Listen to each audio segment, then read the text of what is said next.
Okay. Anyway, so as I said, why do we write speeches? They're basically as a precept to put down our ideas so that we don't forget them, because every single time when you're talking, you can't really talk the same way every single time, right? So it's written to be delivered orally, spoken. So the more famous ones are motivational. Like speeches, Abraham Lincoln okay? and speech about to ban slavery. Yeah, or I was like watching the one about Martin Luther. Martin Luther Jr.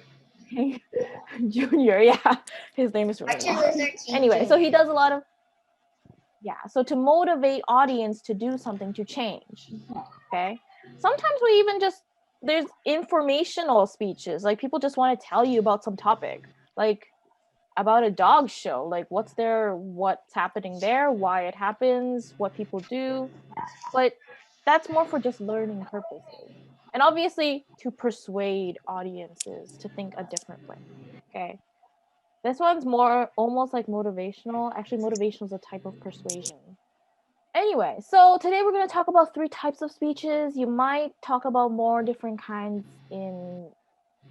So the first type is obviously going to be our informational speeches. These ones are written to inform people about information skills, because obviously we don't know everything and some people don't want to read, right? So they listen instead. Some people are audio learners, the different kinds of learners. Some people like have to write everything to learn. Some people have to listen. Some people have to like read to know and understand. Okay, right? Next, we're going to go through persuasive speeches. So this one is the speaker is hoping to change something, like a thought or behavior of the listeners. Okay. It's like persuasive, like to adopt a pet, not shop. Yeah. And tell them reasons why and try to persuade. Yeah, so you're trying to change the way somebody thinks. And honestly, it could be hard, it could be like not hard, depending on the person that's listening.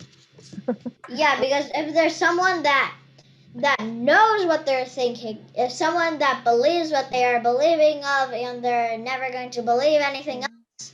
Yeah, so for example, when we were in that speech with the growth mindset and fixed mindset, persuasive speeches would not work on fixed mindsets, right? I don't think so. Because they don't want to change.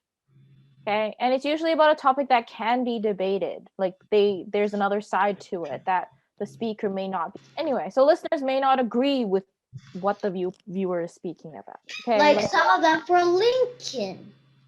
For Lincoln? Yeah, there were some people that didn't agree with him abolishing slavery. Oh yeah. We're going to talk about like that. Motivational I really like speeches. Yeah, motivational speeches. Like Abraham Lincoln is kind of like motivation and persuasive. Yeah, I really like listening to Obama. That's why motivational speeches are a type of persuasive speech. Okay?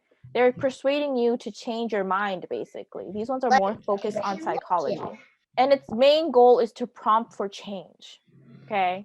Something needs to change, whether it's in yourself or society. Okay?